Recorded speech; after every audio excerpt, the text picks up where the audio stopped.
अगर आपसे कोई चीज़ छिन जाए, आपका कोई नुकसान हो जाए, आपके पास पहले एक नेमत थी, वो नेमत ख़त्म हो गई, तो अगर आप चाहते हैं कि उस मुसीबत के दौरान, उस आफ़त के दौरान आपको उस नेमत के बदले में उससे भी ज़्यादा अच्छी चीज़ मिल जाए और आपकी वो मुसीबत, वो परेशानी दूर हो जाए, तो इस दुआ का ज़रूर एहतमाम करें।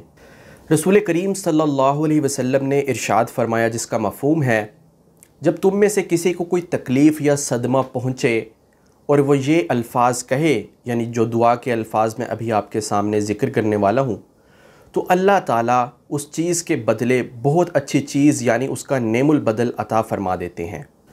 वो दुआ ये है, इन्ना लिल्लाहि व इन्ना इलैहि राजिऊन, अल्लाहुम्मा जुरनी फ़ी मुसीबती वख़लिफ़ ली खैरम मिन्हा।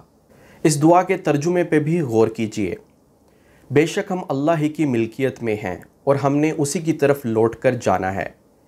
ए अल्लाह, मुझे इस मुसीबत या सदमे में अजर दे और मुझे इससे ज़्यादा बेहतर चीज़ से नवाज दे। इस दुआ का एहतमाम ख़ास तौर पर वो लोग करें जिनका कोई नुकसान हो जाए, जिनसे कोई नेमत छिन जाए। वो लड़कियां जिनको तलाक हो जाए, किसी के कारोबार में नुकसान हो जाए, किसी के यहाँ चोरी हो जाए, उसके पैसे, उसका मोटरसाइकिल कुछ भी चोरी हो जाए, यानी इंसान अगर किसी भी चीज़ को खो देता है, उसके बाद अगर ये दुआ पढ़ना शुरू कर दे तो इंशाअल्लाह अल्लाह ताला बदले में अच्छी नेमत से नवाजेंगे।